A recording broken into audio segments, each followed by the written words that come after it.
Bismillahirrahmanirrahim. Assalamualaikum warahmatullahi wabarakatuh. Alhamdulillahi wa kafa. Wassalatu wassalamu ala rasulillahi mustafa wa ala alihi wa sahbihi wa man wafa. Amma ba'd. Fa ya ibadallah, usi nafsi wa iyyakum bi taqwallahi faqad faza al-muttaqun fala tamutunna illa wa antum muslimun. Faqala ta'ala يا أيها الذين آمنوا اتقوا الله حق تقاته ولا تموتن إلا وأنتم مسلمون وقال يا أيها الناس اتقوا ربكم الذي خلقكم من نفس واحدة وخلق منها زوجها وبث منهما رجالا كثيرا ونساء واتقوا الله الذي تساءلون به والأرحام إن الله كان عليكم رقيبا. Bapak Ibu sekalian, saudara-saudariku, jamaah salat zuhur Masjid Al-Istiqamah rahimani wa rahimakumullah.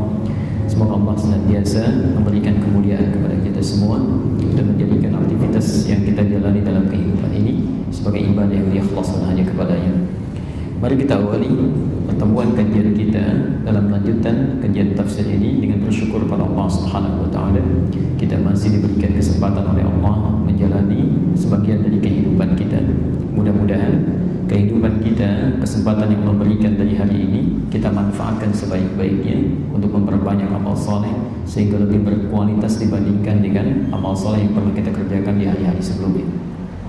Hari ini kita akan lanjutkan kajian kita pada bahasan surah Al-Fatihah di ayat yang kedua. Alhamdulillah ya Rabbil Alamin. Bapak dan Ibu sekalian, dalam pertemuan yang lalu telah kita bahas kenapa surah ini disebut dengan Al-Fatihah dan nama-nama lain yang melekat kepadanya. Lalu kita telah bahas juga ayat yang pertama dengan tafsiran detailnya, Bismillahirrahmanirrahim. Untuk itu sebelum kita lanjutkan pada bahasan ayat selanjutnya, saya ingin berikan gambaran singkat dulu untuk mengantarkan bahwa salah satunya kenapa dinamakan dengan Al-Fatihah, tidak sekedar surah ini menjadi pembuka dalam Al-Quran, ya, tidak sekedar surah ini menjadi surah pembuka yang dibaca dalam sholat, ya, tapi surah ini juga disebut dengan Al-Fatihah karena seluruh kandungannya jika dipahami dengan baik, dipelajari sampai kita betul mendalaminya, maka isinya bisa membimbing kita untuk membuka segala kebaikan-kebaikan dalam hidup ini yang telah dipersiapkan oleh Allah Subhanahu wa taala. Ya, alhamdulillah. Karena itu jangan pernah kita merasa heran bahwa ketika ada di zaman Nabi SAW seseorang tersengat kalajengking, sakit luar biasa, seluruh tabib, ya, dokter yang mengobati pada masa itu sudah mengangkat tangannya, tapi seorang sahabat dengan izin Allah membacakan Al-Fatihah tidak menggunakan apapun, maka terbuka segala kesulitannya, sembuh dia dari segala penyakitnya. Dibaca cuma sekali, tidak menggunakan perantara apapun, tapi ketika paham maksud jadi amalkan kandungannya, maka Allah memberikan kebaikan-kebaikan yang tadinya tidak terbuka bagi dirinya. Karena itu, jika kita ingin mendapatkan kemuliaan-kemuliaan di surah Al-Fatihah ini, termasuk nanti kita akan bahas ketika masuk pada ayat yang kelima. Ada rahasia besar di surah ini, bahkan hadisnya qudsi nanti, ya. Di Abu Daud nomor hadis 821, hadisnya qudsi. Kalau kita benar membacakannya, seketika Allah langsung mengatakan, "Hadza baini wa baina 'abdi." Ini perjanjian antara aku dengan hambaku. Wali abdi, kalau hambaku benar dia melakukannya, benar mengerjakannya, masalah untuk hambaku, aku akan berikan apapun yang dia minta saat ini. Nanti kita akan bahas setelah sampai pada ayat yang kelimanya. Di situ ada letak rahasianya. Jika kita ingin mendapatkan kemuliaannya, maka yang pertama Bismillahirrahmanirrahim. Kita sudah bahas ba-nya secara singkat dari 14 makna, ya, dari makna huruf ba yang sebanyak 14 itu mengerucut pada satu kesimpulan al-ilsaq wal musahabah pertemuan lalu, ya. Ba di sana menunjukkan kepada maksud tujuan kedekatan, ya. Bismillah, aktivitas apapun yang kita kerjakan dalam kehidupan maka lekatkan nama Allah di dalamnya.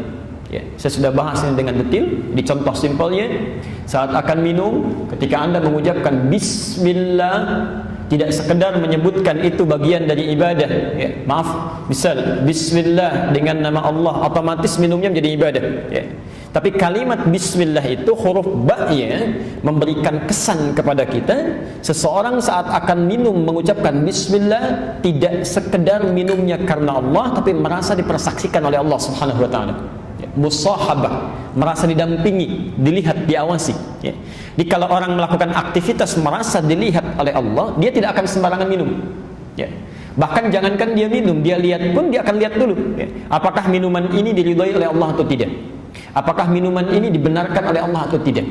Karena dirinya merasa diawasi oleh Allah, maka dia akan berhati-hati, takut memegang sesuatu yang tidak dibenarkan oleh Allah, takut meminum sesuatu yang tidak disukai oleh Allah, takut memakan sesuatu yang Allah tidak ridha pada makanan itu.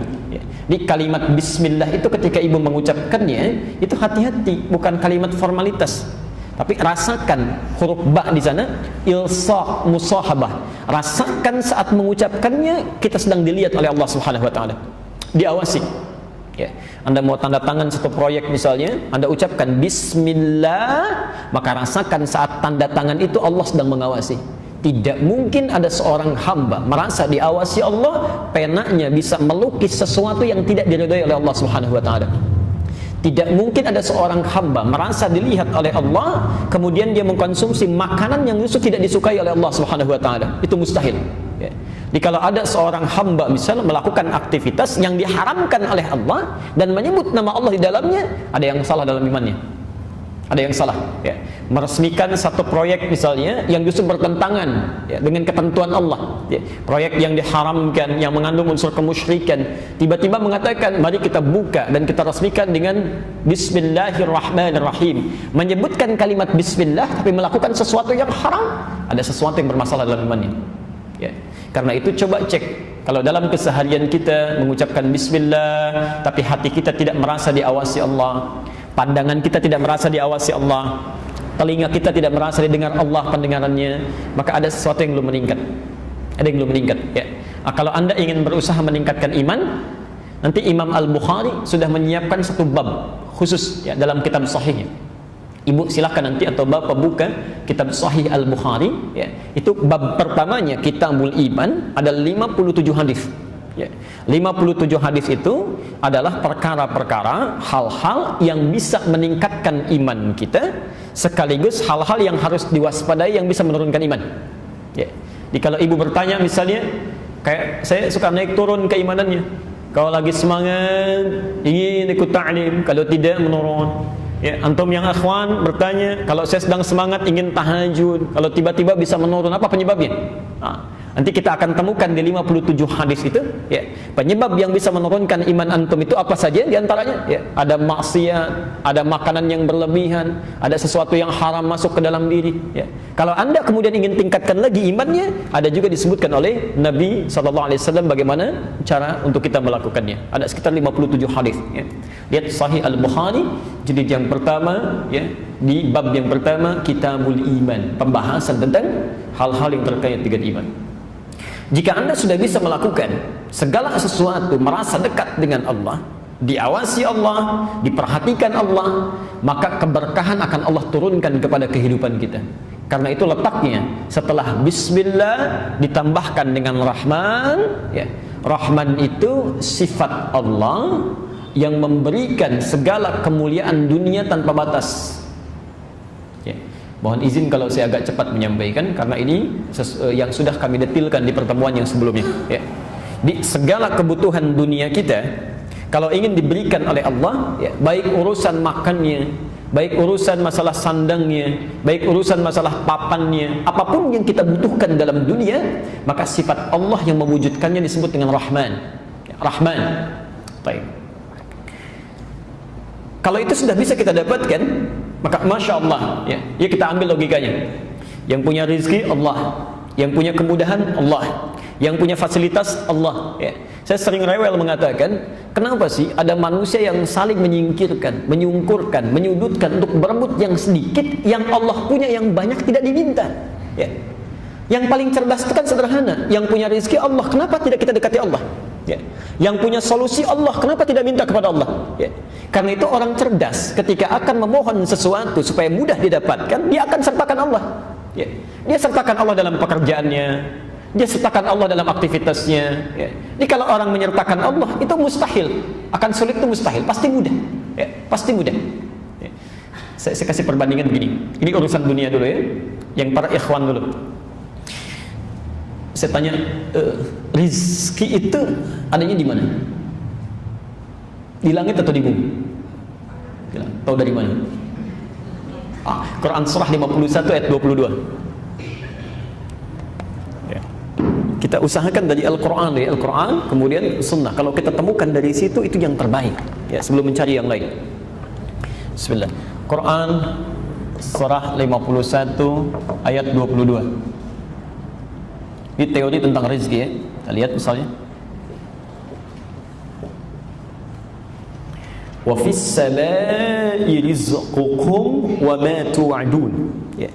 Kata Allah, dan di langit rezeki Anda sudah disiapkan, ditetapkan, ya, dan tidak akan tertukar.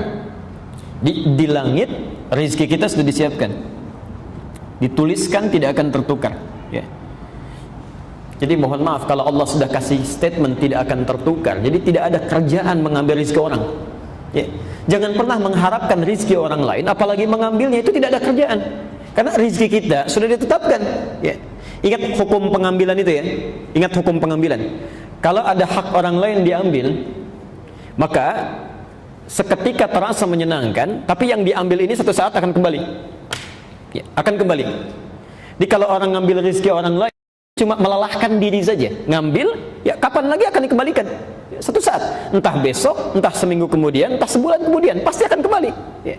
Ini cuma melelahkan diri saja, ngambil sesuatu, berputar-putar, ujung-ujungnya balik lagi. Ya. Ini sudah, kalau sudah Allah berikan, jangan cari yang bukan milik kita.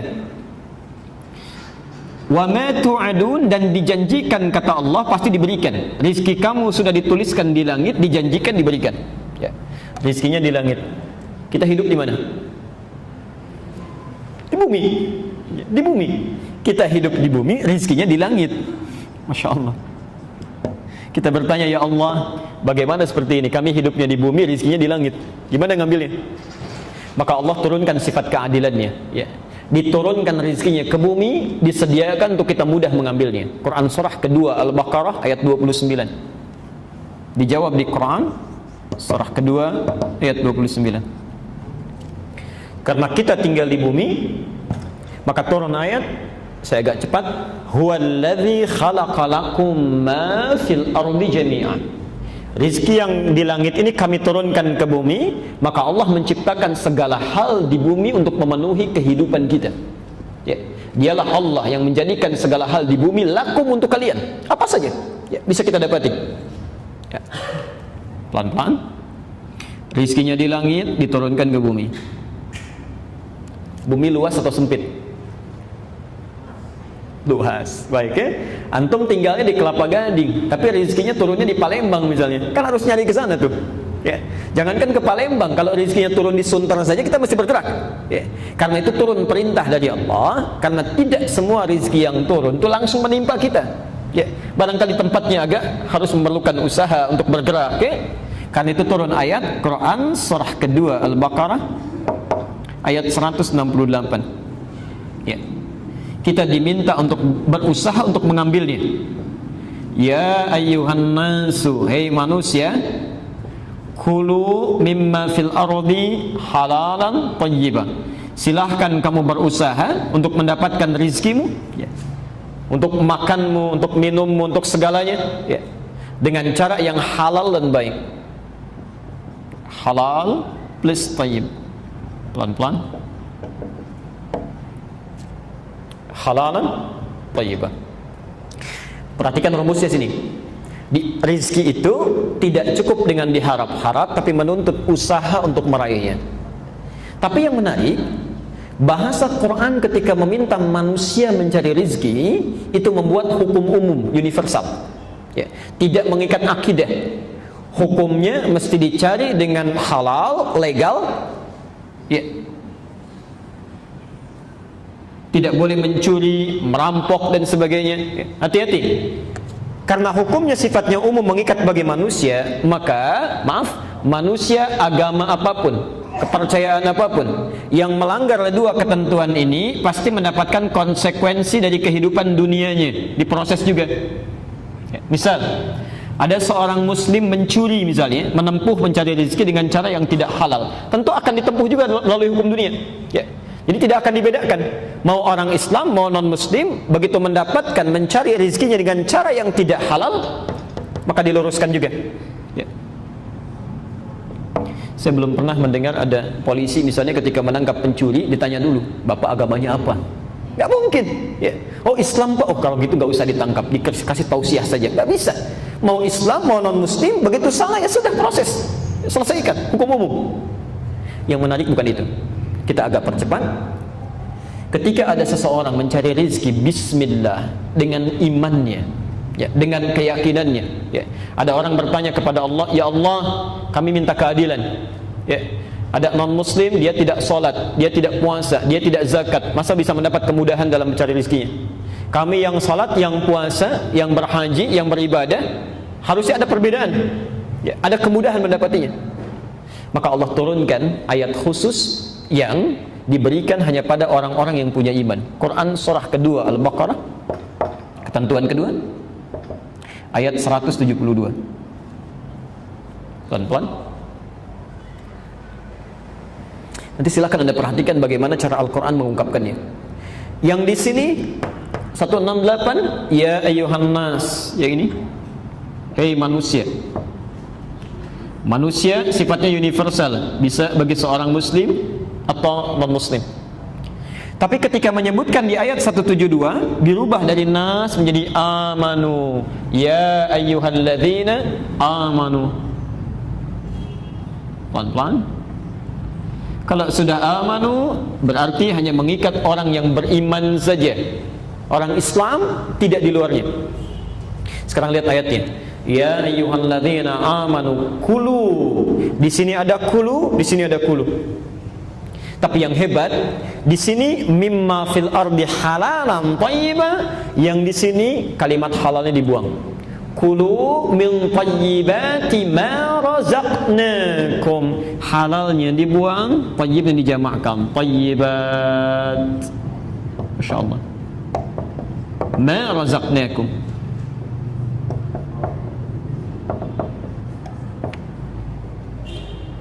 Perhatikan pelan-pelan. Yang di sini ketika Allah meminta orang-orang beriman berusaha, bekerja, beraktivitas, disebut imannya, dihilangkan halalnya.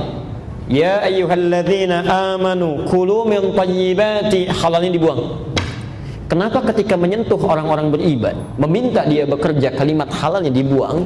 Karena orang-orang beriman itu otomatis dengan imannya akan menuntun dia mencari yang halal. Jadi ketika dia mengucapkan bismillah dalam langkahnya, itu mustahil langkah bismillah itu melangkahkan ke tempat yang haram, itu mustahil, ya.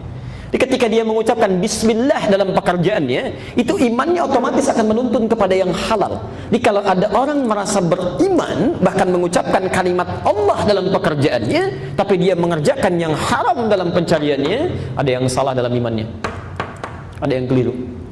Nah sekarang perhatikan, kalau ada orang-orang mengerjakan sesuatu bismillah, bismillah, bismillah, merasa diawasi Allah dengan maknanya, bukan hanya kalimat yang mengalir di lisannya, maka sifat Rahman Allah diturunkan pada dirinya saat di dunia. Rahman, maha pemilik segala keluasan dunia. Ma razaqnakum, lihat kalimatnya. Maka kami yang akan mudahkan dia mendapatkan rezeki, bukan dia yang lelah mencarinya. Ini ma razaqnakum, kami yang berikan, bukan kamu yang lelah untuk mencarinya, ya. Jadi kalau kita mencoba untuk meningkatkan iman kepada Allah Subhanahu wa taala, kemudian diterapkan dalam aktivitas kehidupan, makan bismillah, minum bismillah, merawat anak bismillah, bekerja bismillah, maka Allah akan berikan naungan dalam kehidupan kita yang tidak akan pernah diberikan pada orang-orang yang tidak bismillah dalam kehidupannya. Jelas ya? Baik. Apalagi kalau dibuktikan dengan amal soleh, ya. Jadi bukan cuma kerjanya bismillah. Saat Anda bekerja, waktu salat Anda salat, ya. Waktu kemudian Anda baca Quran, Anda baca. Apalagi kalau misal Anda melakukan amalan yang tidak dikerjakan oleh manusia umumnya. Malam orang tidur, Anda bangun. Malam orang siang orang makan, Anda puasa, ya. Mendapatkan istirahat, orang lain baca Quran, Anda baca Quran. Masya Allah. Jika iman disandingkan dengan takwa, maka yang terjadi luar biasa dahsyatnya. Quran surah ke-7 Al-A'raf ayat 96. Lihat keajaiban yang terjadi. Quran surah 7 ayat 96. Walau anna ahlal qura amanu wattaqau. Please takwa. La haula wala quwwata illa billah. Ini iman saja plus iman, kerja plus iman, beraktivitas plus iman, itu akan memudahkan rezeki yang diturunkan oleh Allah kepada kita. Mudah. Apalagi rumus Qur'annya surah 7 ayat 96. Kalau kita tambah imannya plus takwa, insyaallah bekerja, salat tidak tertinggal. Orang dipanggil salat fardu masih terlambat-lambat. Antum kehilangan salat sunnah, gelisahnya luar biasa. Takwa, antum tambah takwa. Ya, alhamdulillah. Perhatikan kalimat Qur'annya. La fatahna 'alaihim barakatim minas sama'i wal ard. Pasti kami bukakan pintu keberkahan rezeki baik dari langit ataupun dari bumi. Ya. Kalau sudah pintu langit dibuka, pintu bumi dibuka, sudah tidak ada kesulitan yang berarti dalam hidup. Ya. Pintu langit keberkahan, pintu bumi kemudahan. Jadi kalau sudah pintu langit dan bumi dibuka oleh Allah, di mana lagi celah kesulitan yang bisa didapati? Mustahil. Ya. Karena itu, orang yang bismillah dalam setiap aktivitasnya pasti mendapatkan rahman Allah dalam kehidupannya. Coba nanti antum sesekali, yang ikhwan terutama ya, baca sirahnya sahabat-sahabat Nabi, terutama yang kalangan pengusaha, Pak. Ya. Misal Abdurrahman bin Auf, Uthman bin Affan, dan yang lainnya. Kalau punya kitabnya An-Nawawi itu, yang At-Tibyan, ya, coba dilihat yang kitab aslinya itu halaman 47 itu ya. Posisinya sebelah kiri itu, paragraf ke-3 itu, dari 1 sampai dengan 7. Ada kalau kitab terbitan Darul Ilmiah yang coklat itu paragraf yang kedua, bisa dilihat. Itu ibu ternyata yang diharap-harap oleh mereka dalam aktivitasnya, itu mereka pengusaha yang sangat sukses, Pak. Ya. Di pekerjaannya luar biasa, padat, keluar masuk Madinah. Tapi hebatnya, yuk kalau anda ingin lukiskan kekayaannya, itu Abdurrahman bin Auf kapaknya saja terbuat dari emas. Kapaknya saja terbuat dari emas. Tapi yang mereka tunggu-tunggu ternyata itu bukan peningkatan dunianya, bismillahnya itu. Ya. Yang mereka tunggu kapan ketemu dengan Allah dalam sholatnya, kapan punya kesempatan baca Qur'annya, kapan punya kesempatan zikirnya. Ini mereka merasakan ketika meningkatkan takwanya kepada Allah, kemudahan itu didapatkan. Ya. Anda bisa nggak bayangkan, ada pengusaha sukses, waktunya padat luar biasa, jangankan terlambat yang fardu, ya, terlambat yang sunnah saja hatinya gelisah, ya. Masih bisa menunaikan tahajud sampai khatam Quran, bisa tidak terbayangkan itu? Ya. Kesibukan dalam kehidupannya tidak mengganggu mereka menunaikan tahajud sampai khatam Quran. Itu yang ditunggu-tunggu, ya. Terhubung dengan Allahnya itu. Nah, jadi kalau sudah mendapatkan dunia, kalimat bismillah itu juga dengan seketika menjadikan aktivitas dunia ini menjadi ibadah dalam pandangan Allah Subhanahu wa taala. Di ketika Anda minum bismillah, merasa diawasi Allah dan tidak sembarangan minuman ini diminum, maka Allah turunkan keberkahan dalam minuman ini.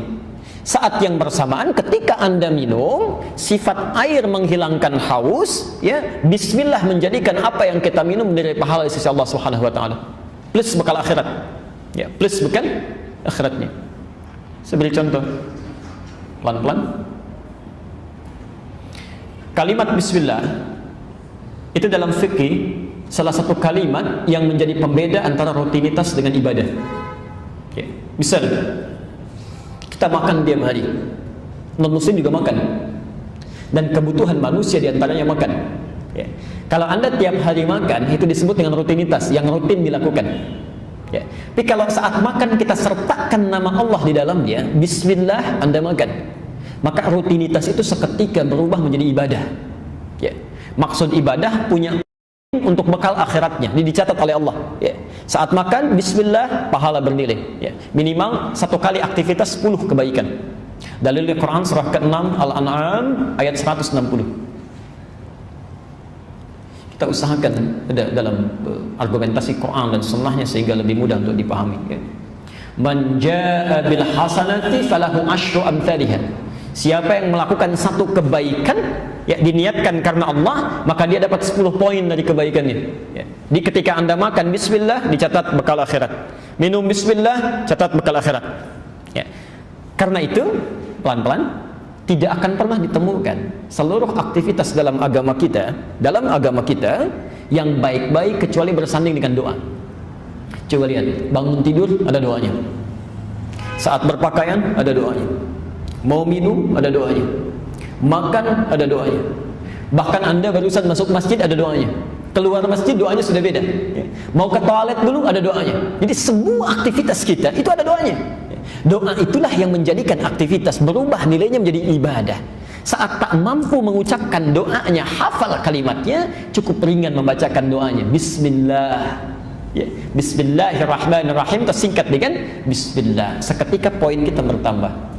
Mau minum lupa menyebutkan Bismillah atau tidak dibacakan, maka sudah menjadi dunia saja. Akhirat tidak dapat. Karena itu diminta kita oleh Quran, jangan sampai aktivitas kita satu detik pun kita lakukan tidak bernilai ibadah dalam pandangan Allah Subhanahu wa taala. Itu rugi ya.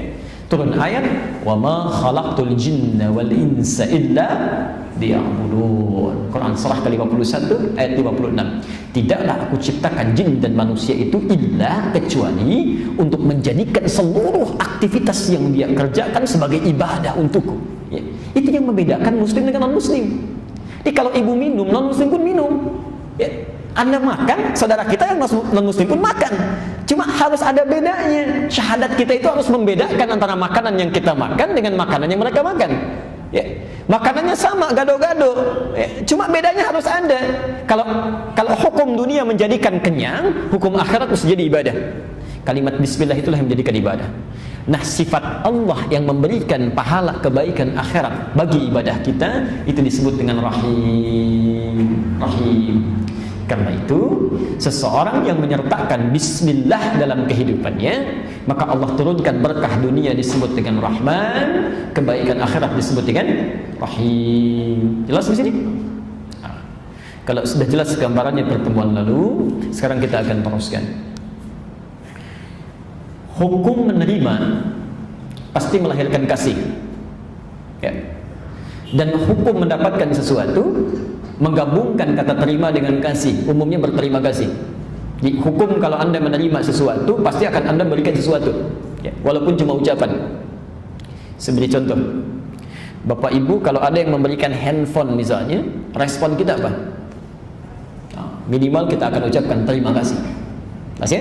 Minimal kita ucapkan terima kasih sebagai penghargaan apa yang telah kita terima itu, di atas apa yang telah kita terima itu. Karena itu di Quran diajarkan kalimat yang sangat indah. Ketika Allah tidak hanya memberikan dunia bahkan akhirat. Ada yang memberikan dunia yang kecil saja, ibu ucapkan terima kasih. Maka bagaimana dengan yang memberikan dunia tanpa batasan? Ya, oksigen diberikan tiap hari, kemudahan diberikan tiap waktu, salah dimaafkan, dosa diampuni, bahkan akhirat disiapkan.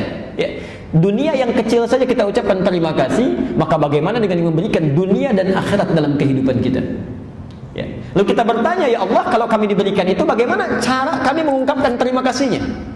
Maka diajarkan ayat selanjutnya, Alhamdulillahi Rabbil Alamin. Jika Allah sudah memberikan Rahman dan Rahim dalam kehidupan kita, maka sikapi Rahman dan Rahim ini dengan Alhamdulillahi Rabbil Alamin. Sekarang kita akan lihat apa yang dimaksud Alhamdulillahi Rabbil Alamin ini.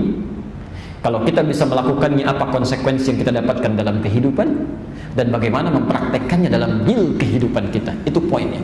Karena nanti hebatnya, ada yang ketika mengucapkan Alhamdulillahi Rabbil Alamin dengan benar, maka hartanya bukan berkurang tapi selalu bertambah. Keberkahannya tidak pernah pupus tapi selalu meningkat. Kita akan lihat ya. Apakah kita yang tiap hari mengucapkan Alhamdulillahi Rabbil Alamin masuk kategori itu atau tidak? Ya, kalau tidak, berarti ada sesuatu yang harus diperbaiki dalam sikap kita. Baik. Kita mulai bahasan kita, ayat yang kedua, Alhamdulillahi Rabbil Alamin. Saudara-saudariku, Bapak Ibu sekalian, kita akan coba membahas dengan detail. Karena itu kami mohon kesabaran ya, karena kita tidak akan membahas satu ayatnya sekaligus. Kita akan analisis setiap bagian-bagian hurufnya sehingga ada pemahaman yang mendetail yang bisa kita praktekkan dalam kehidupan. Kita tulis sejenak. Bismillah. Alhamdulillah Rabbil Alamin. Okay. Baik. Mari kita lihat sejenak, kita pecah dulu kalimatnya. Ada al di sini. Ya, kita pelan-pelan bahas. Ada al. Satu. Kemudian kedua hamdu. Ya. Dan tujukan kepada Allah menggunakan kata Rabb. Setelah ada Allah dimunculkan sifat Rabbnya. Ya, tiga digabungkan. Ya. Kemudian Al-Alamin, Rabbil Alamin, keempat. Ada 4 frase di sini yang harus kita pecah, kita pahami dan kita bawa maknanya dalam kehidupan. Itu yang dituntut. Ya.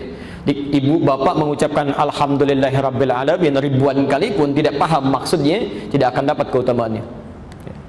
Al dalam bahasa Arab setidaknya memiliki 2 fungsi utama.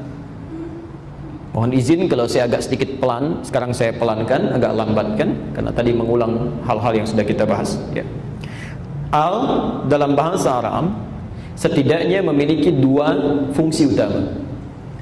Satu, ada yang dikenal dengan nama al-at-ta'rif. Ini seringkali kami bahas. Al-at-ta'rif atau ma'rifah, yaitu huruf al yang berfungsi mengkhususkan sesuatu. Ya, mengkhususkan sesuatu. Seperti artikel the dalam bahasa Inggris, Bu ya. Kalau kita katakan car, banyak di luarnya. Ya, yang mana saja. Tapi kalau saya sudah katakan the car, yang itu, ya, bukan yang lain. Ya. Maka kalau Bapak Ibu ingin mengkhususkan satu kalimat dalam bahasa Arab yang tadinya umum, maka tambahkan alif lam di depannya. Misal, masjid. Kalau disebutkan masjid, masjid mana saja. Ya, saya tidak khususkan satu pun, umum sifatnya. Tapi kalau kita memaksudkan masjid tertentu yang sudah kita pahami, ya maksudnya Masjid Al-Istiqomah ini, masjid ini, ya. Maka dalam bahasa Arab bisa kita hilangkan keumumannya dengan tambahkan al di depannya. Al-masjid, ya. Ana dzahib ilal masjid, saya mau pergi ke masjid itu, bukan masjid yang lain. Tambah al di depannya. Ya, jelas ya? Contoh, ini yang paling gampang. Kalimat salat dalam Al-Qur'an, kalimat salat bila dalam makna ibadah dimaksudkan dalam bentuk ibadah, itu seluruhnya menggunakan al. Menggunakan al. Ya. Lihat kalimat salat pertama, Al-Baqarah ayat ketiga. Alladzina yu'minuna bil ghaib wa yuqimunas shalah. Ada alif lamnya. Kalimat salat kedua, Al-Baqarah 43. Wa aqimus shalah wa atuz zakah. Semua pakai alif lam. Ya. Al-Ankabut ayat 45. Wa aqimis shalah. Ada alif lamnya. Ya. Semua ada. Masya Allah. Padahal bisa Allah mengatakan salat tanpa alif lam. Alladzina yu'minuna bil ghaib wa yuqimuna shalah. Bisa saja tanpa alif lam. Begini tulisannya. Ya. Kalau tulisan salat tanpa alif lam itu bebas artinya, umum. Silahkan tunaikan salat, mau lambat silahkan, mau cepat-cepat pilihan, mau khusyuk silahkan, mau tidak juga bebas. Salat bagaimana saja silahkan. Ya. Tapi ketika ditambahkan al di depannya berubah at-ta'rif ma'rifah. As-salat bukan salat biasa, tapi salat tertentu yang ada aturannya. Salat khusus yang ada petunjuknya. Seakan-akan Quran memberikan isyarat, silahkan tunaikan salat tapi tidak sembarangan. Ikuti aturannya, ikuti ketentuannya. Ada sesuatu yang harus kita ikuti, tidak bebas kita lakukan. Ya.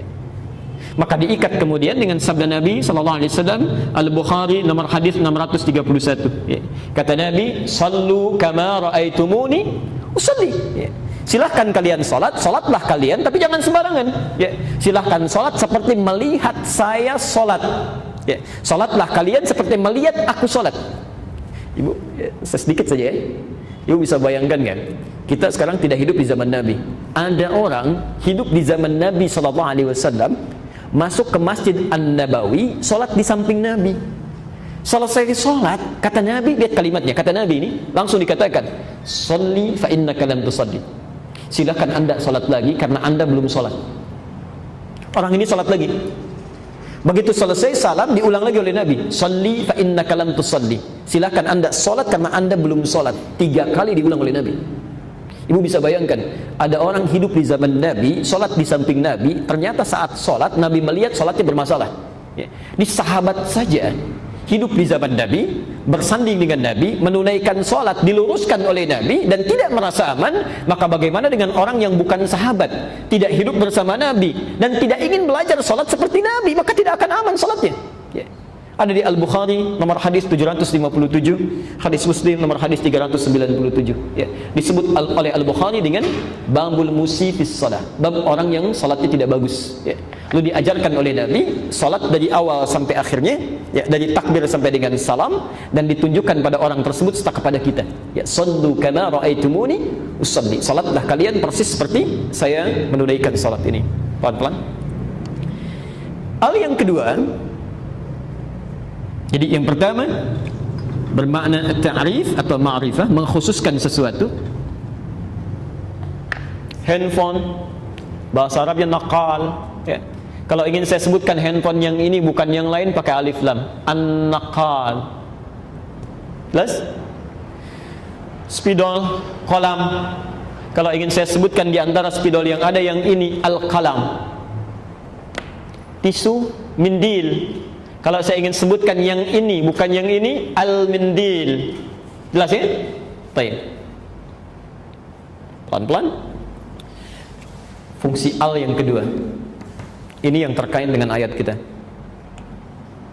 A berfungsi untuk al-istighraq, istighraq. Al-istighraq, yaitu huruf A yang menunjuk pada makna sesuatu yang luas dan total, komprehensif, luas, total, komprehensif. Pelan-pelan. Yaitu huruf al yang menunjuk pada kedalaman makna yang luas, ya, total, komprehensif, seluruhnya. Pelan-pelan. Jika saya sebutkan misal al bermakna istighraq, al masuk kepada kata bait. Apa artinya bait? Rumah, ya. Saya sebutkan al bait, maksudnya segala yang berada di lingkaran rumah itu, seluruhnya, ya, tanpa kecuali.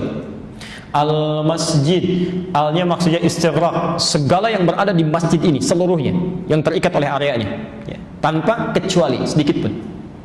Perhatikan, al di sini dimasukkan dalam kalimat alhamdulillahi rabbil alamin, yang diterjemahkan segala puji bagi Allah Tuhan semesta alam.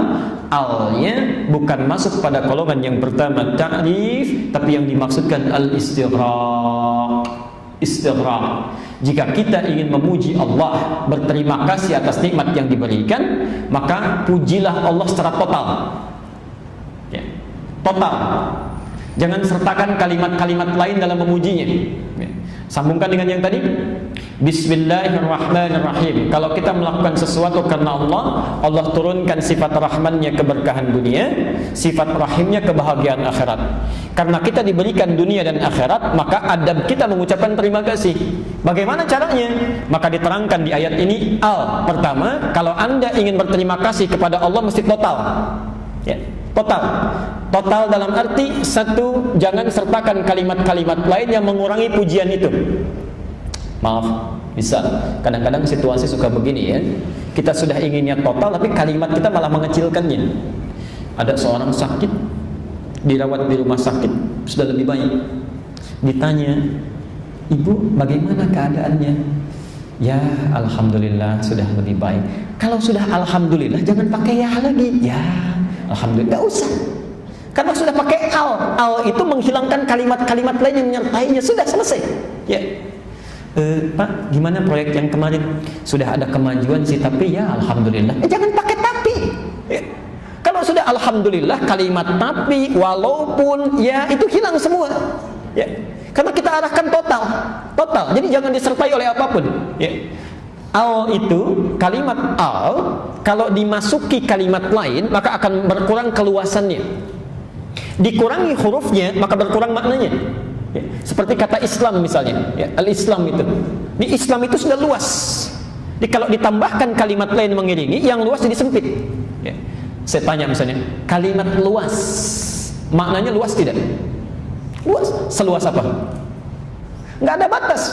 Tapi kalau saya tambahkan kalimat lain, luas masjid, maka jadi terbatas luasnya, hanya masjid ini saja. Luas rumah, maka terbatas kalimat rumah oleh kalimat luas oleh kata rumah. Ya, seluas rumah itu saja. Ya. Sama dengan Islam. Jadi kalau dibatasi, misal, maaf, ya, ada Islam inklusif, ada Islam eksklusif, ada Islam liberal, ya, yang ada kacau-kacau itu, ya, Islam plural dan sebagainya, maka akan berpecah, berkurang keislamannya itu. Islam itu sudah sempurna kalimatnya, ya. Kalimat yang sempurna, yang sudah mapan, justru kalau ditambahkan kalimat tertentu akan berkurang, ya, keluasan maknanya. Jelas di sini? Demikian kata al, masya Allah. Ketika kita diminta bersyukur kepada Allah, kalimatnya kamu mesti total.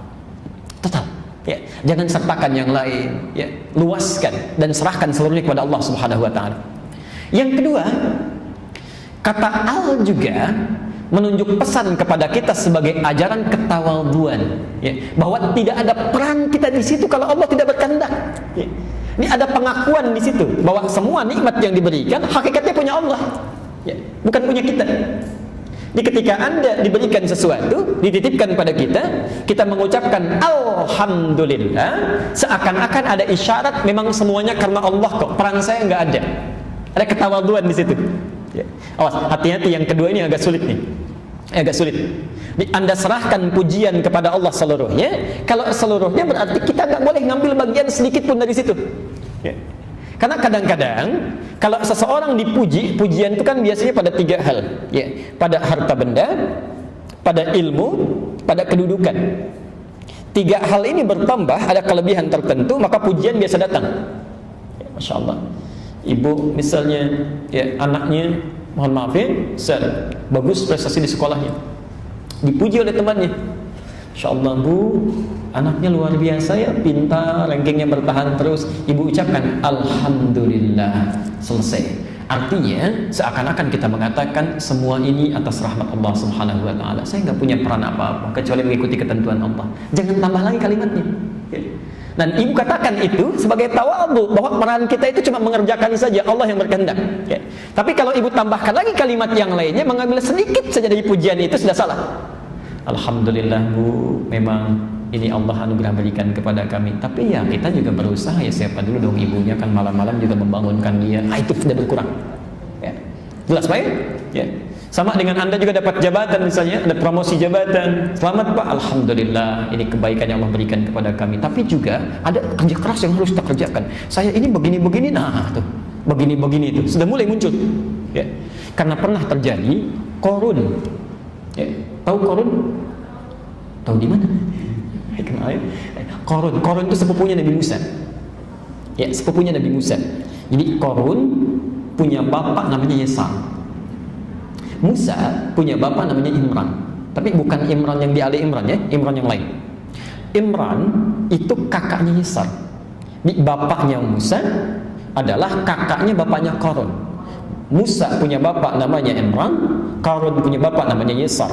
Dua-duanya anaknya Kuhas. Kuhas anaknya Lewi, Lewi anaknya Yakub, Yakub anaknya Ishak, Ishak anaknya Ibrahim alaihissalam.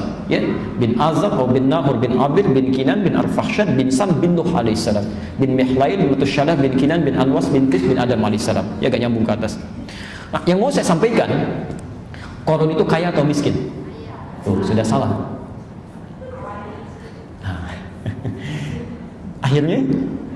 Akhirnya hancur, tidak ya? Awalnya miskin, akhirnya hancur. Jadi awalnya itu fakir, Qarun itu miskin. Cuma punya sepupu Nabi Rasul. Coba tolong sampaikan pada saya, bagaimana cara paling cepat supaya bisa kaya, punya sepupu Nabi. Tapi halal. Halal caranya. Cara yang paling gampang, minta didoakan oleh sepupunya supaya kaya. Karena doa Nabi itu mudah untuk terjawab. Maka mintalah didoakan. Didoakan, ya. Walaupun pada awalnya ditekan supaya jangan sampai terlalu loba dengan harta, sulit hidupnya, tapi dia minta, ya. Perhatikan, ini orang punya kecerdasan luar biasa, punya kecerdasan. Minta didoakan, diberikan kaya. Ibu tahu apa yang terjadi? Ketika diberikan, mulai muncul rasa lebih dibanding orang, muncul sikap sombongnya, ya. Sombongnya nggak tanggung-tanggung, Bu, Pak, tidak tanggung-tanggung. Kalau orang misalnya sombong dengan harta yang tampak dibawa kemana-mana, sombong dengan mobil saat menyetir itu biasa. Korun ini tingkat kesombongannya luar biasa, ya. Kalau Anda punya berangkas, kuncinya disembunyikan atau disimpan, disampaikan, disembunyikan atau ditampakkan terang-terangan? Disimpan, disembunyikan. Korun tidak, korun tidak. Saya ingin tunjukkan, saya di luar kebiasaan orang kaya yang lain. Kunci saya orang mesti lihat. Itu dipikul oleh 10 orang paling kuat di masanya, kuncinya tidak terbawa, ya. Di tiap hari kalau kemana-mana pun korun jalan, itu di belakangnya ada 10 orang khusus bawa kunci harta bendanya saja, ya. Anda bisa bayangkan, dan tidak terpikul itu, ya. Saking luar biasa banyaknya, ya. Sombongnya luar biasa. Jadi kalau ada orang kaya sombong sekarang, itu ketinggalan zaman. Ada yang lebih kaya dulu, ya, ada yang lebih kaya. Jadi nggak pantas untuk sombong, karena ada yang lebih kaya dulu dan bermasalah. Sekarang lihat apa yang terjadi. Apa yang terjadi? Quran surah ke-28. Kita pakai Quran saja. Ayat 77. Ayat 77. Ketika diingatkan di ayat 77-nya, wabtaghi fima ataakallahu daral akhirah wala tansa nasibaka minad dunya. Ada ayatnya? Quran surah 28 ayat 77. Perhatikan, diingatkan oleh Allah melalui lisan teman-temannya tuh, yang seangkatan, yang sepantaran, ya. Kata mereka, hei Qarun, wabtaghi fima ataakallahu daral akhirah. Harta kekayaan yang Allah titipkan kepadamu ini, hakikatnya, tujuannya supaya engkau menggunakannya mencari kemuliaan akhirat, supaya bekal mencari akhirat, ya. Maksudnya begini, Pak, Ibu, cara memahaminya. Ada orang-orang yang tidak Allah titipkan kelebihan harta, tapi kelebihan tenaga misalnya, ya. Maka dia gunakan tenaganya untuk ibadah. Dia bisa sanggup bangun malam, dia sanggup untuk puasa, dia sanggup baca Quran, ya. Ada orang-orang yang tahajudnya tidak sebanyak orang ini, ya. Baca Qurannya tidak sebanyak orang ini, puasanya tidak serajin orang ini, tapi Allah berikan harta benda supaya dia bisa ibadah dengan itu, ya. Jadi menurut Allah, kamu memang nggak sanggup banyak bangun malamnya, tidak sanggup banyak puasanya. Ini saya titipkan harta benda supaya kamu mengejar amalan orang ini dengan hartamu, ya. Digunakan itu. Di hakikatnya ketika seseorang dititipkan kelebihan, apakah itu harta, kedudukan, pengetahuan, tenaga, hakikatnya itu bekal untuk ibadah, bukan untuk dibanggakan. Keliru, salah, ya.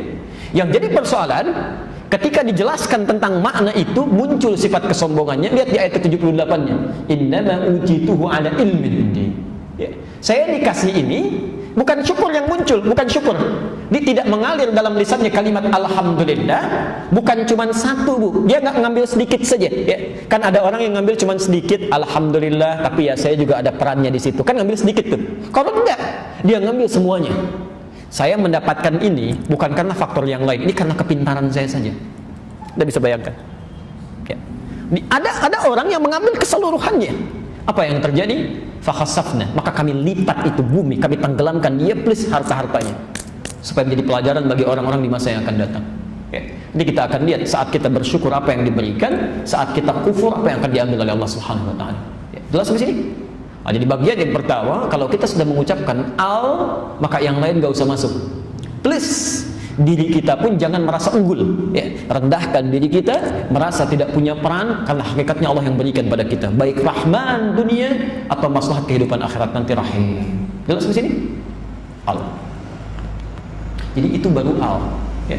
Jadi kalau ibu bapak misalnya mendapatkan nikmat dari Allah ingin disyukuri, maka tawadhulah dalam hidup menyikapinya, ya. Hindarkan kesombongan, karena kita nggak punya, cuma titipan kok.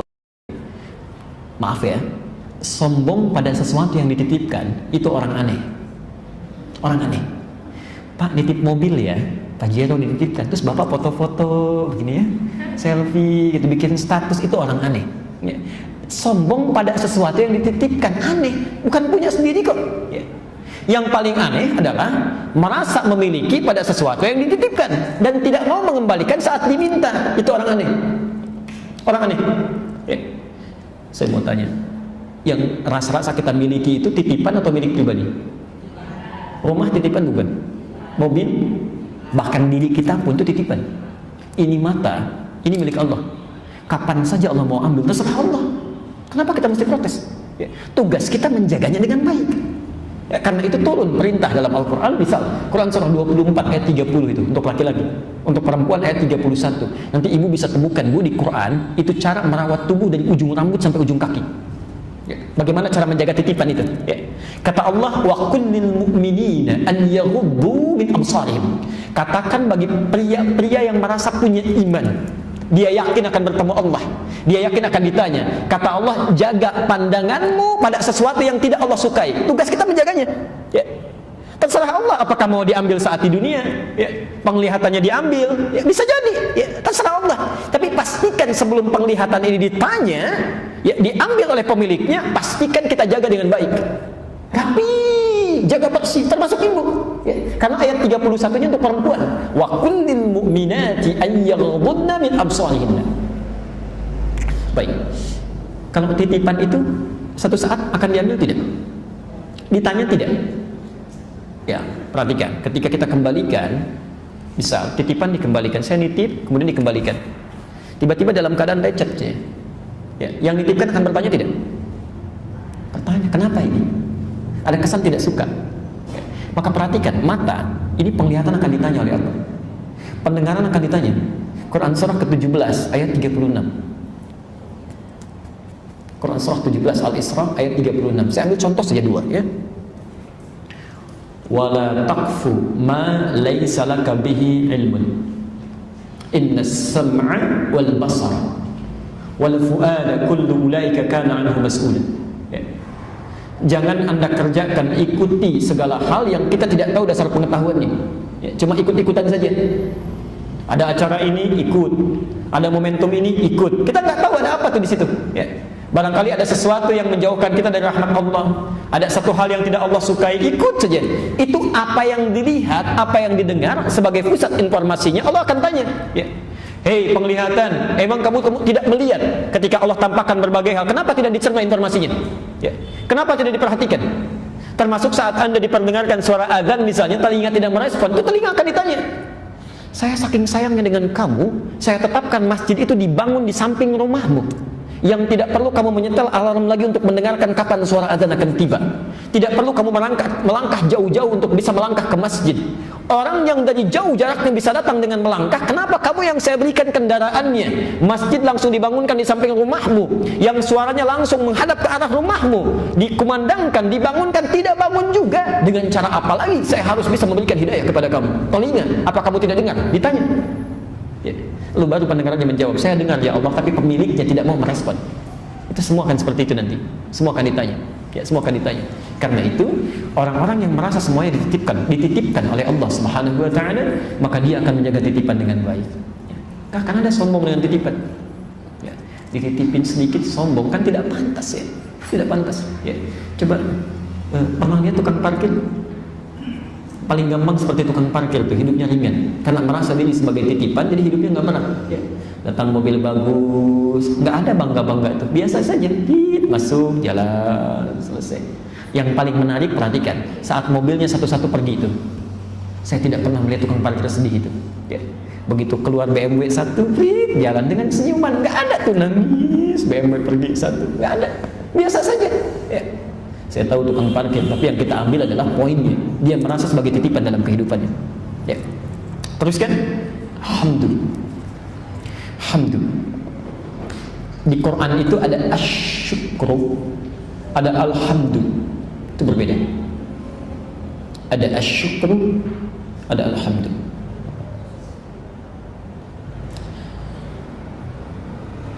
Syukur itu kalimat pujian,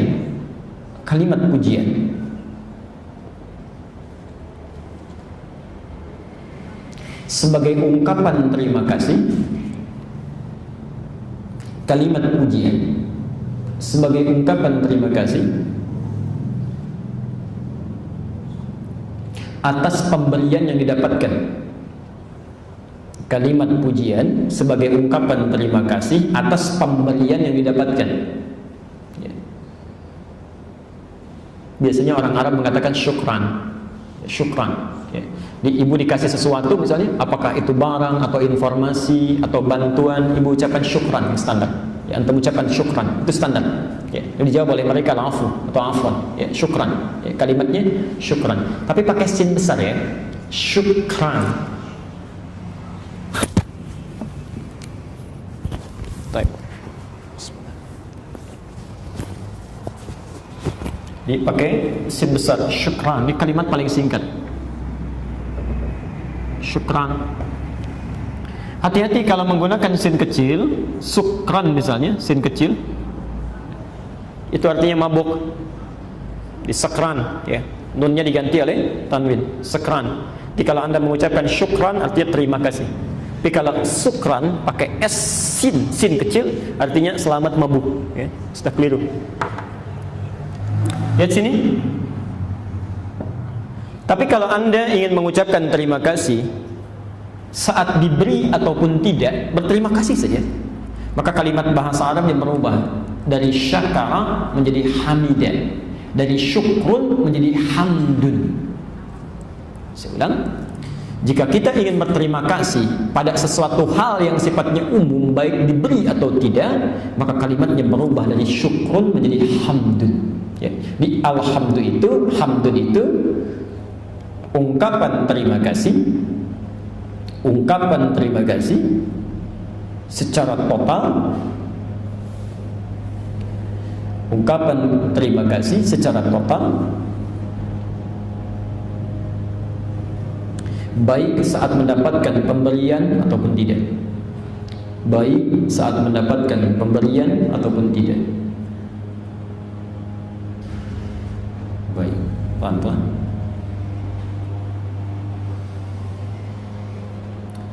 Bapak Ibu sekalian, saudara-saudariku, dalam konteks ini, kenapa kalimat syukur yang membuka surah Al-Fatihah itu menggunakan kalimat hamdun bukan syukur? Ya, menggunakan kalimat hamdun, alhamdulillah, bukan syukur. Hal yang paling mudah dipahami, Allah ingin memberikan kita pelajaran yang sangat besar, bahwa Allah Subhanahu wa ta'ala memberikan nikmat yang sangat luas, sangat besar kepada kita, yang dari sekian nikmat itu, mohon maaf, kadang-kadang kita merasa tidak diberi. Ya. Saya ulang, karena sekian banyaknya diberikan, ya, kita tidak sadar dengan pemberian ini seakan-akan merasa tidak diberi. Ya. Contoh, Bapak Ibu bernafas menghirup apa? Udara. Yang punya siapa?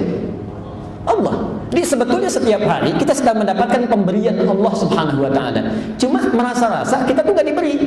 Ya. Karena saking banyaknya tiap hari didapatkan. Ya. Nanti terasanya setelah nafas mulai sesak, butuh oksigen, mulai beli ke rumah sakit, oh ternyata mahal ya. Ya. Itu. Jadi sesuatu yang terus didapatkan, yang rutin diperoleh, saking rutinnya, saking banyaknya, memunculkan satu rasa bahwa ini sesuatu yang biasa didapatkan. Padahal pemberian. Ya, padahal pemberian. Ya. Tapi umumnya bila ada sesuatu yang khusus langsung dirasakan, wujudnya ada, tidak setiap waktu didapati, maka baru manusia menilainya sebagai pemberian. Ya. Masya Allah, tiba-tiba ada orang kirim mobil, terima kasih ya Allah, alhamdulillah, lupa bahwa oksigen tiap hari dikirimkan. Ya. Satu ketika ada orang mengantarkan makanan misalnya, alhamdulillah, terima kasih ya Allah, memang belum makan selama 1 hari ini, lupa bahwa dirinya diberikan kesehatan oleh Allah setiap waktu. Karena itulah Allah ajarkan kalimat alhamdu bukan asyukru, seakan-akan memberikan kesan. Kalau ingin bersyukur kepada Allah, jangan saat sedang dapat sesuatu saja. Ya, setiap waktu kita syukuri. Ya, setiap waktu. Alhamdulillah yang telah memberikan kesehatan. Alhamdulillah yang telah merawat saya. Alhamdulillah yang memberikan ketenangan. Masya Allah, tenang itu lebih daripada segalanya. Tenang. Ya. Coba lihat, pilih mana? Kaya tapi gelisah atau miskin tapi tenang? Miskin tapi tenang. Kalau bisa kaya tapi tenang, kenapa miskin tapi tenang? Antum pilih mana? Ya, sehat tapi gelisah atau sakit tapi tenang? Kalau itu tidak ada pilihan ketiga itu. Tidak mudah ya, tidak mudah. Ini ketenangan itu rezeki. Ya, kenyamanan itu rezeki. Jadi ada sekian banyak pemberian Allah yang karena saking banyaknya kita nggak bisa lihat. Ya. Karena itu Quran mengajarkan kita mesti total. Jangan saat dapat sesuatu baru memuji.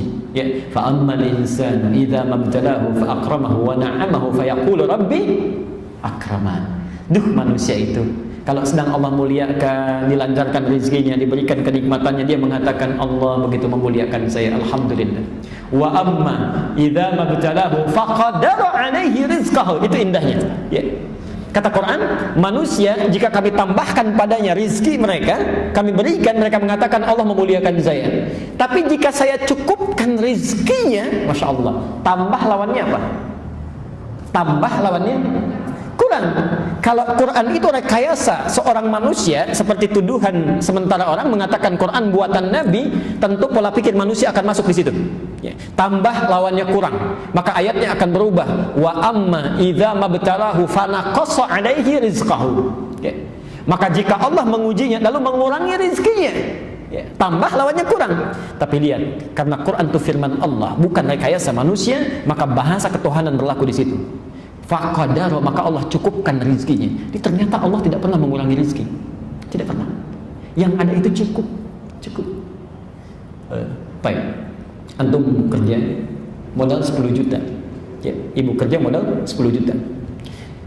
Pertama, kuartal pertama misalnya dapat keuntungan, jadi yang didapatkan 20 juta. Untung rugi? Berapa untungnya? 10 juta. Terus bertahan selama setahun, 20 juta, 20 juta. Kemudian bulan berikutnya dapat 15 juta. Berkurang bertambah.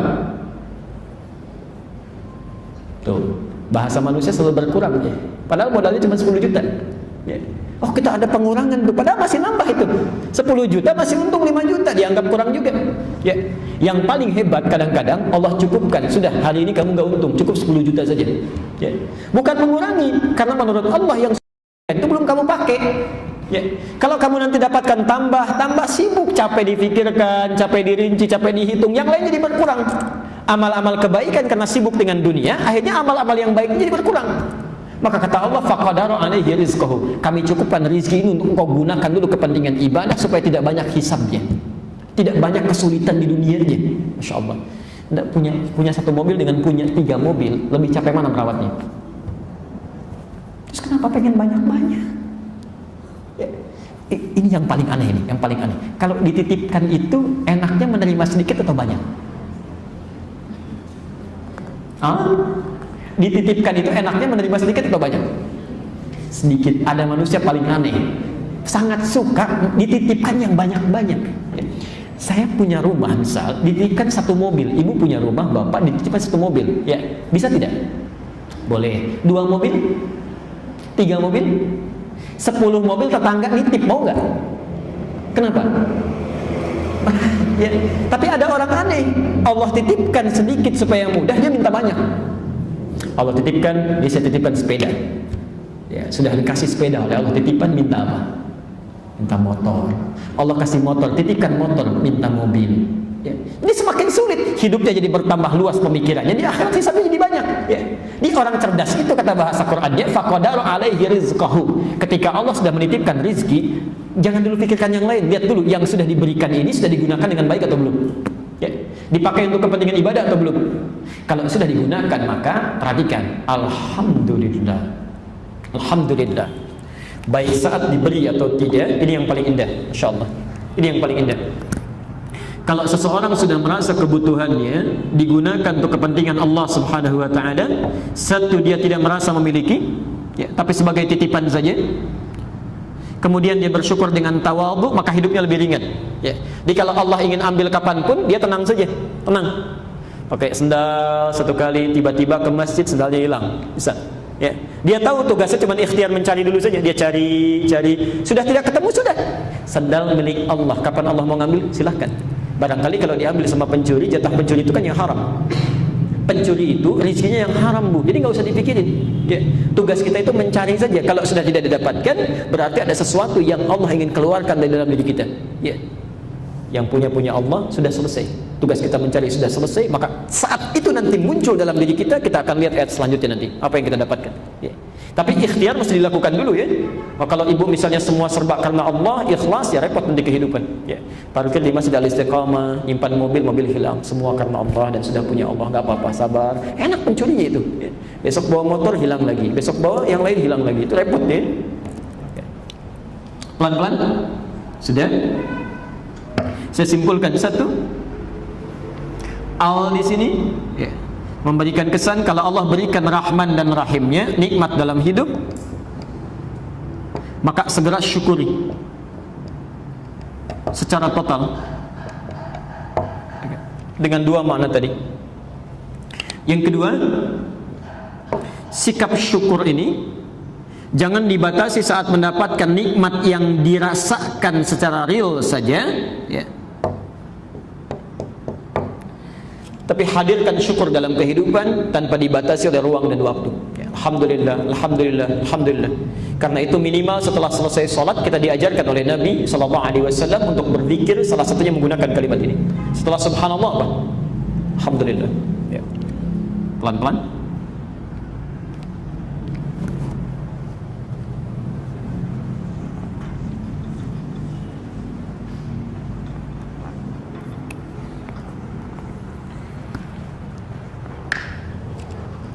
Kita mengatakan alhamdulillah, ya.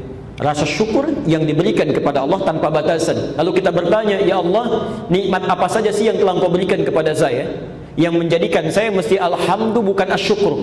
Ya, tidak sekedar syukur tapi alhamdulillah. Kenapa? Kenapa mesti begitu? Maka dijelaskan oleh Allah, karena saya Rabbul Alamin. Ya, kata Allah, karena saya Rabbul Alamin. Perhatikan. Kenapa Anda mesti bersyukur tanpa batasan, tidak disekat oleh ruang dan waktu, karena Allah memberikan tanpa batas. Kata Allah, Rabbil Alamin, karena saya Rabbul Alamin. Saya turunkan yang ini dulu. Rabb. Quran surah ke-7 ayat 172. Wa idh akhadha rabbuka min bani adam min zuhurihim dhurriyyatahum wa ashhadahum ala anfusihim alastu bi rabbikum qalu bala syahidna. Pelan-pelan. Para ibu dan bapak sekalian, kalau ada kalimat Rabb dilekatkan kepada Allah, itu adalah nama Allah yang terkait dengan sifat rububiyahnya. Rububiyah. Ya. Pernah belajar di ilmu tauhid, ada ilmu tauhid rububiyah. Ya. Yang pertama uluhiyah, kedua rububiyah, ketiga al-asma was sifat. Ya. Pelan-pelan.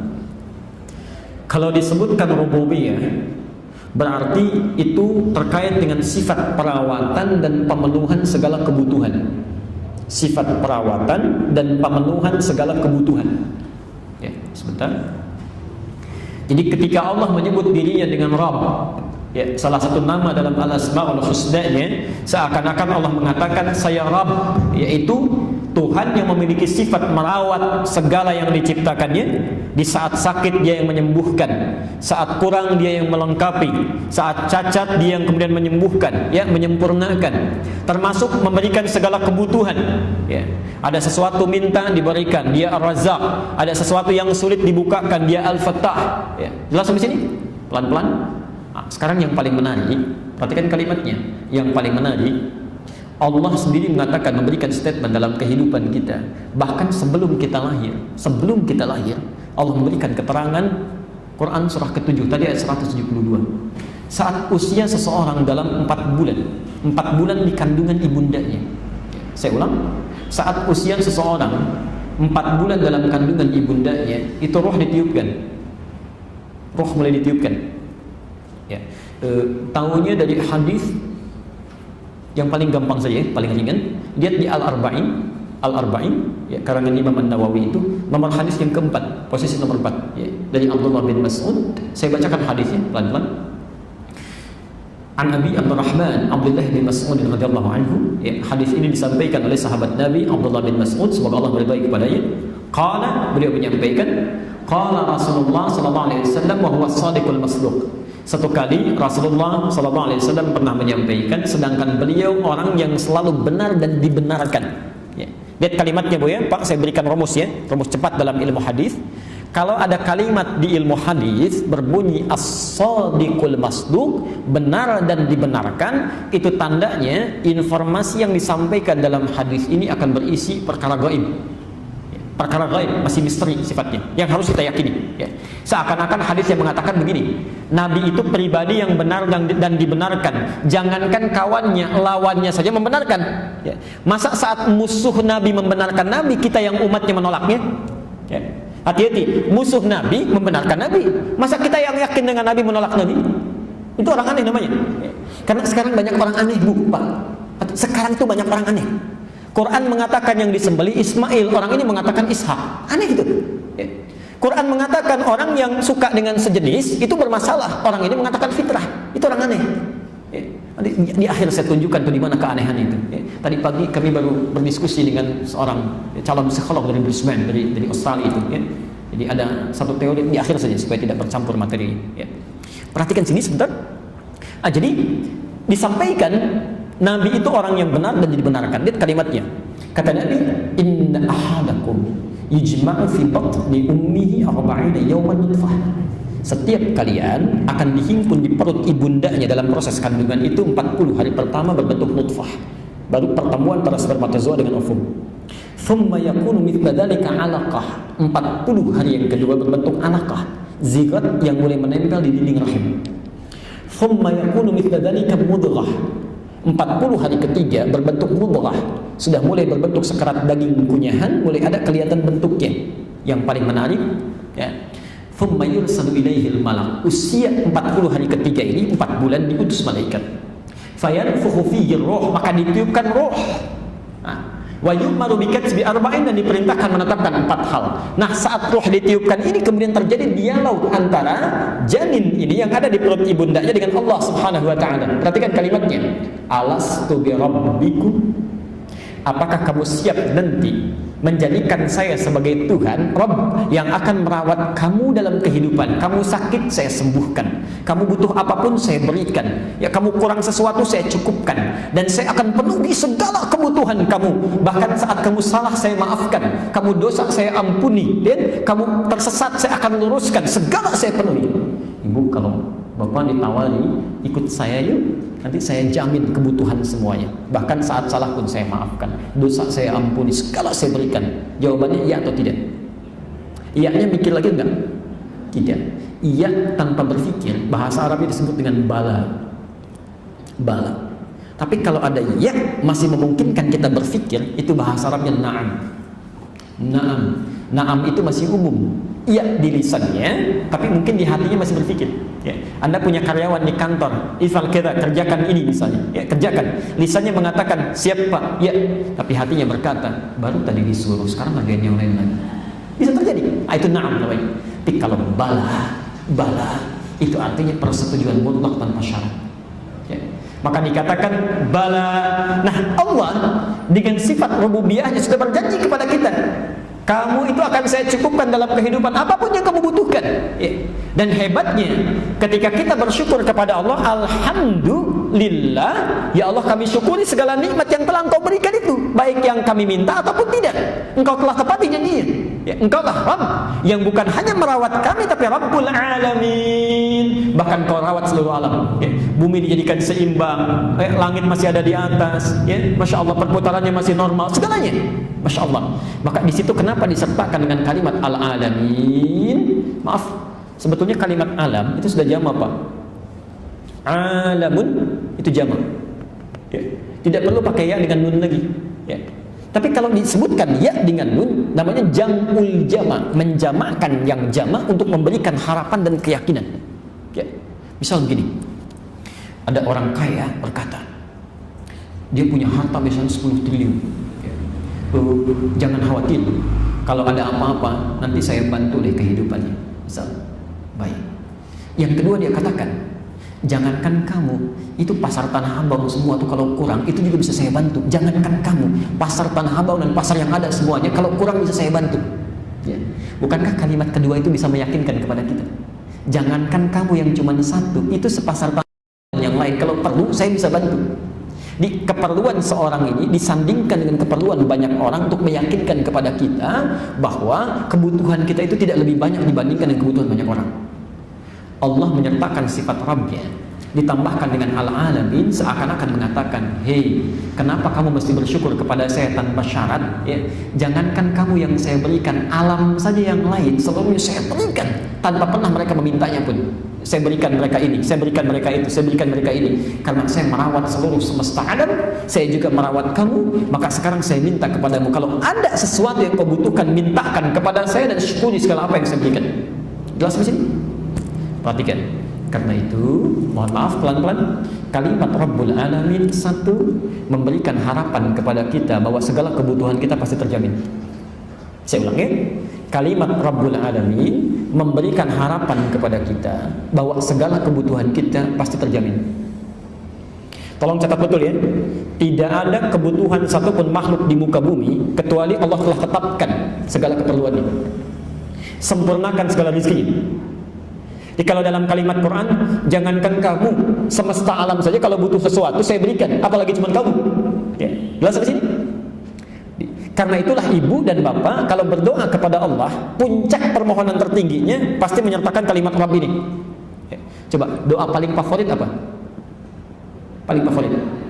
Rabbana atina fid dunya hasanah wa fil akhirati hasanah. Itu yang di Al-Baqarah 201 ini. Doa apa itu? Oh, sapu jagat. Jadi ada doa sapu jagat, ada doa sapu nggak ada jagatnya, ada doa jagat nggak ada sapunya ya. Banyak istilahnya itu. Baik. Rabbana selalu menggunakan kata Rabb. Rabbana atina fid dunya hasanah. Rabbana la tu'akhidna in nasina wa akhtana. Rabbana zalamna anfusana wa illam taghfir lana. Rabbighfirli wa liwalidayya. Rabb. Kenapa kita menyebut namanya Rabb? Seakan-akan kita menagih janji saat sebelum kita dilahirkan itu. Ya Allah, bukankah Engkau mengatakan alastu bi rabbikum? Engkau ingin memberikan kebutuhanku saat aku butuh. Jadi saat ibu mengucapkan Rabb, seakan-akan ibu mengatakan, ya Allah, dulu Engkau berjanji, sekarang saatnya saya meminta. Ketika Anda sakit mengatakan ya Rabb, Anda katakan ya Allah, dulu Engkau berjanji kalau sakit ingin menyembuhkan, sekarang saya meminta. Ya. Maka Allah katakan, jangankan cuma kamu, semesta alam sekarang minta, kami akan berikan. Rabbul Alamin. Jelas di sini? Baik. Saya simpulkan di satu kalimat al dalam ayat ini memberikan pesan bahwa segala yang diberikan oleh Allah Subhanahu wa taala mesti kita syukuri secara total. Yang kedua, sertakan sifat tawadhu tanpa merasa memiliki apa yang kita syukuri itu. Pelan-pelan. Yang ketiga, bersyukur tanpa batas, tidak disekat oleh nikmat yang sedang didapatkan saja. Dan yang keempat, yakinkan saat kita bersyukur itu kebutuhan kita pasti akan dipenuhi oleh Allah Subhanahu wa taala. Ya. Dalam kalimat Rabbul Alamin tadi, jangankan kita, seluruh semesta alam meminta kepada Allah, pasti Allah akan berikan seluruh kebutuhannya. Jelas di sini? Yang keempat, diulang, baik. Baik. Nanti ada rekaman juga bisa diputar ya. Satu, kalimat al dalam alhamdulillah, makna al memberikan pesan agar kita bersyukur secara total kepada Allah. Jadi sudah kita bahasnya maknanya. Yang kedua, saya akan perlambat, menyertakan sifat tawadhu dalam syukur kepada Allah.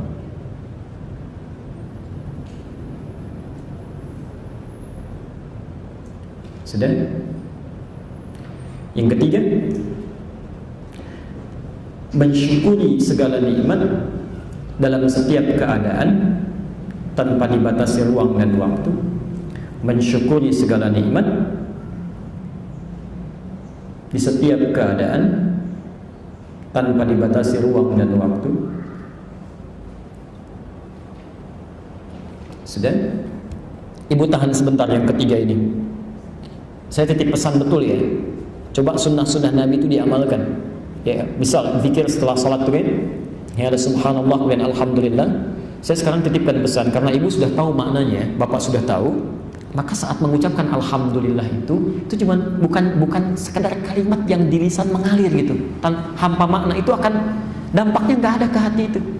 Yang diinginkan tuh bukan cuma subhanallah, alhamdulillah, alhamdulillah, tapi kita nggak paham kalimatnya. Begitu Anda mengucapkan alhamdulillah, coba rasakan nikmat-nikmat Allah yang begitu besar itu. Maka subhanallah, akan tiba satu masa Anda merasakan begitu nikmatnya bersyukur sampai kebingungan bagaimana cara mensyukuri. Fabi ayyi ala'i rabbikuma tukadziban. Akan ada itu suasana itu. Ya.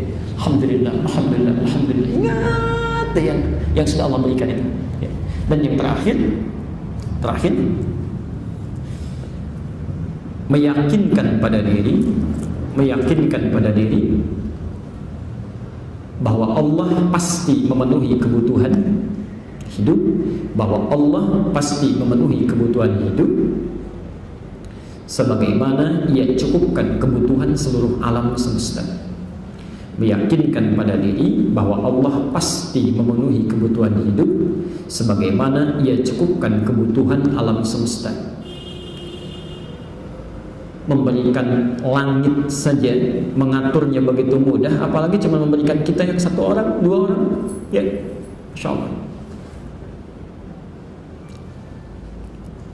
Allah punya rezeki yang banyak tidak, Bu? Kenapa nggak diminta? Kenapa nggak diminta? Jadi kalau sudah kita yakin yang punya Allah banyak, kenapa memperebutkan yang sedikit? Minta, ikhtiar. Nah, sekarang saya tutup dulu dengan bagian yang terakhir karena ini harus nyambung. Sekarang perhatikan. Handphone tadi ya, saya beri contoh, saya berikan. Tadi Bapak Ibu ucapkan apa? Terima kasih. Kalau sudah terima kasih diucapkan, maka pelan-pelan saya berikan handphone, diucapkan terima kasih. Kalau sudah terima kasih diucapkan oleh yang menerima handphone, yang memberikan handphone menjawab apa? Saya ulang ya. Saya berikan handphone. Yang menerima mengucapkan terima kasih. Yang memberi mengucapkan apa? Sama-sama. Cuma sama-sama aja. Sama-sama ya. Sekarang lihat, mesti ada bedanya Khalik dengan makhluk. Mesti ada bedanya manusia dengan Allah. Harus beda ya. Karena kalau Allah mengucapkan sama-sama, itu gak ada bedanya ya, harus beda. Masya Allah. Sekarang saya berikan gambaran ya.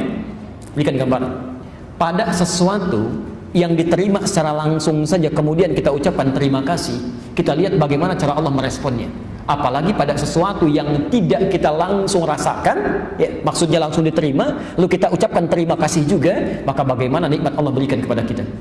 Sekarang lihat, tadi saya telah bedakan di awal, kalau kita berterima kasih pada pemberian yang langsung dirasakan, kalimatnya apa bahasa Arabnya? Syukran. Asal katanya apa? Syukur, syakara. Buka Quran surah ke-14 ayat 7. Quran surah ke-14 ayat 7.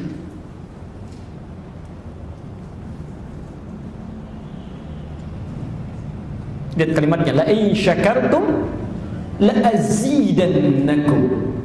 La in syakartum la azidannakum. Masya Allah. Kita berhenti di sini kemudian la in syakartum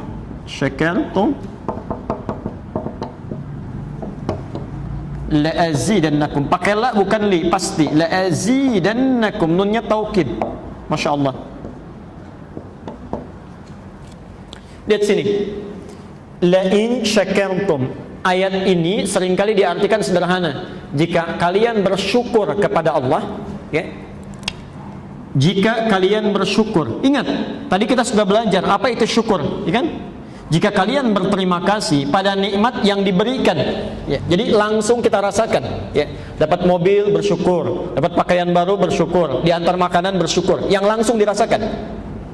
Perhatikan, maka hukumnya ketika kita diberikan oleh Allah, misal fulan dikasih rezeki ini handphone baru, dia ucapkan misalnya bersyukur kepada Allah, alhamdulillah ya, alhamdulillah misal ya. Nanti kita lihat bagaimana cara bersyukur di akhir ya. Maka ketika itu diungkapkan kepada Allah rasa terima kasihnya, la azidannakum. Allah tidak menjawab bersama-sama, tidak. Tapi kami akan tambahkan kembali nikmat yang sudah disyukuri itu. Berikan kembali. Maka bagaimana dengan alhamdulillah, nikmat yang jangankan diberi, tidak merasa diberi pun kita terus berterima kasih, ya. Kita terus bersyukur, tingkatkan kepada Allah, ya. Jangankan sesuatu yang nampak terasa diberikannya, yang tidak langsung dihadirkan, tidak kita lihat pun kita syukuri, maka la azidannakum, kami pasti akan lipat gandakan pemberian itu. Karena itulah tadi saya masih ingat di awal pemberian Allah dalam urusan dunia disebut apa? Masih ingat? Bismillahi. Pemberian Allah ketika kita bismillah, Allah berikan apa? Rahman. Pemberian Allah dalam akhirat disebut apa? Rahim. Karena itulah ketika kita bersyukur kepada Allah dengan benar, maka diulang kembali kalimatnya Ar-Rahmanir Rahim. Maka kami akan tambahkan kembali Rahman, kemuliaan dunianya, Rahim, berkah akhiratnya. Itulah sebabnya, salah satunya kenapa kalimat Ar-Rahman Ar-Rahim disebutkan kembali setelah Alhamdulillahirabbil alamin. Salah satu maknanya untuk menegaskan bahwa jika Anda berusaha terus untuk mensyukuri nikmat yang Allah berikan, baik dirasakan secara langsung ataupun tidak nampak pada saat Anda mendapatkannya atau merasakannya, maka Ar-Rahman Ar-Rahim, kami akan berikan kembali, tambahkan lagi kenikmatan dunia yang dirasakan itu plus pahala yang melimpah di akhirat nanti. Jelas di sini? Baik. Jadi sebetulnya saat bersyukur itu bukan berkurang, tapi bertambah. Nah, yang paling menarik bagaimana cara bersyukurnya? Ya, bagaimana cara bersyukurnya? Di sini saya akan berhenti. Kalimat syukur saja. Ya, kalimat syukur saja. Kalau saya katakan saja, apalagi yang alhamdulillah itu maksudnya. Ya. Kalimat syukur saja itu bermakna, lihat caranya, menggunakan setiap nikmat yang diberikan, saya ulang, menggunakan setiap nikmat yang diberikan sesuai fungsi yang telah ditetapkan. Menggunakan nikmat yang diberikan sesuai fungsi yang telah ditetapkan. Contoh, sebagai contoh, Anda diberikan nikmat lisan yang sehat, tidak sakit. Ya. Lalu ketika Anda ingin bersyukur dengan nikmat lisan ini, ya, belum yang lain ya, belum segalanya, baru lisan saja yang melekat pada diri kita. Ya. Maka caranya kalau disebutkan syukur itu, ya, caranya gunakan lisan sesuai Allah menciptakannya, sesuai fungsi yang telah Allah lekatkan pada lisan ini. Ya. Fungsi lisan itu apa? Fungsi mulut apa? Tidak sampai situ. Kalau cuma bicara saja, non-muslim pun bisa bicara. Kalau cuma bicara saja, pembohong pun bisa bicara, penipu pun bisa bicara. Fungsi lisan menggunakan pembicaraan pada yang baik-baik. Karena itu ada larangan di Quran menggunakan lisan pada bicaraan yang buruk. Ya, misal dusta dikecam oleh Quran, wailul lil mukadzibin, celaka bagi para pendusta. Artinya orang kalau berdusta pasti celaka. Ya. Kalau berdusta pasti celaka. Saya kadang sulit paham, gagal paham saya. Ada orang-orang yang sangat aneh di muka bumi ini. Sudah tahu akan celaka, dikerjakan juga. Ini ada minuman misalnya, ada tulisan di sini misalnya, ada sianidanya, hati-hati. Diminum nggak? Karena tahu kalau minum pasti celaka. Ya. Ini ada banyak orang aneh di muka bumi ini. Ada banyak orang aneh. Ya. Saya tidak mengerti itu. Ada keterangan kalau dusta pasti celaka, masih dusta juga. Ya. Coba lihat. Merokok berbahaya bagi kesehatan jantung. Pasti merokok juga. Ya. Saking banyak perokok ditingkatkan lagi. Merokok membunuhmu. Pasti merokok juga. Saya bingung memahaminya itu. Saya bingung. Mohon maaf ya, saya agak bingung. Ada tulisan merokok membunuhmu. Coba ini tulis di sini ya. Minum ini ada racunnya. Mau diminum nggak? Tapi ada orang-orang tertentu yang sudah jelas keterangannya masih dikerjakan juga. Bagaimana cara memahaminya? Tadi bahasa Quran, kalau Anda diberikan nikmat, syukuri, caranya gunakan sesuai dengan fungsinya. Diberikan nikmat lisan yang sehat, gunakan sesuai fungsinya, katakan yang baik-baik. Lihat rumusnya. Man kana yu'minu billahi wal yawmil akhir falyaqul khairan aw liyasmut. Kata Nabi, siapa yang merasa beriman pada Allah dan hari akhir, maka cukup katakan yang baik-baik, tak bisa diam. Maka orang syukur dengan nikmat lisannya itu, dia akan gunakan untuk yang baik saja. Ya. Terlihat teman-temannya mau gosip, dia tidak tertarik, sudah. Ya. Ada teman yang berdusta, dia hindari, selesai. Di telinganya aja mendengar sudah nggak bisa. Ya. Mendengar sudah nggak bisa. Perhatikan betul ya. Kalau Anda terbiasa mengucapkan yang baik-baik, maka Anda akan anti mengucapkan yang buruk. Jika Anda terbiasa mendengar yang baik-baik, maka telinga Anda akan menolak mendengar yang buruk-buruk. Jadi kalau kita mudah mendengar sesuatu yang buruk, maka ada yang salah di pendengaran ini. Ya. Kalau lisan terbiasa mengatakan yang buruk dan tidak ada rasa dalam jiwa ketika mengucapkannya, maka ada yang salah dalam keimanannya. Ada yang salah yang masuk ke lisannya itu. Ya. Karena itu Allah ajarkan, syukuri nikmat yang sudah Allah berikan sebelum itu dicabut. Kalau sudah dicabut itu sudah ya Allah. Ya. Itu baru mulut, belum telinga, belum mata, belum turun, terus sampai ke kaki itu, sampai ke kaki. Pakaian. Apa fungsi pakaian? Bukan sekedar dipakai. Ya. Bukan sekedar menutup aurat. Ya. Tapi bukti bagian dari syukur ketika digunakan pakaian itu tidak hanya menutup aurat, tapi gunakan pakaian itu kepentingan ibadah. Kepentingan ibadah. Lihat kan? Begitu pakai, bukan hanya menutupi, tapi gunakan karena Allah yang memerintahkannya. Masya Allah, itu luar biasa Pak Ibu, luar biasa.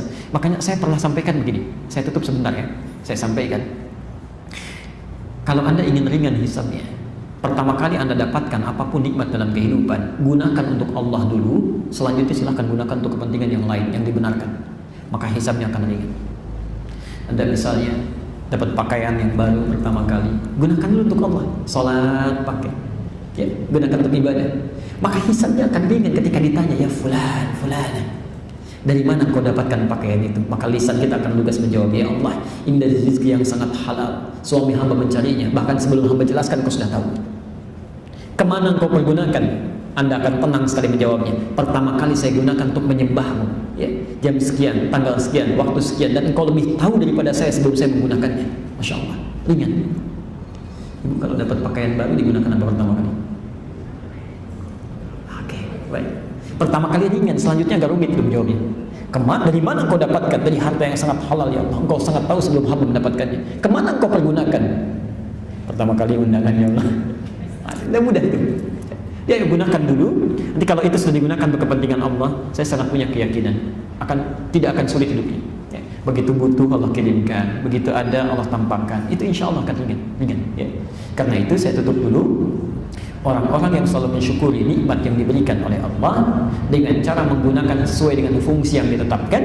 Diberikan kendaraan, pakai untuk kepentingan maslahat kehidupan. Diberikan rumah, gunakan dan tingkatkan dengan zikir di dalamnya, ya, isi dengan kebaikan-kebaikan. Diberikan pekerjaan, syukuri dengan tunaikan sesuai dengan amanahnya. Ketika diberikan kedudukan, buat kebijakan-kebijakan yang melahirkan maslahat. Itu Masya Allah, Ar-Rahman Ar-Rahim. Allah akan lipatkan pemberian-pemberian Allah, baik urusan dunia ataupun akhiratnya. Saya kira sampai di sini bahasan kita untuk bahasan ayatnya.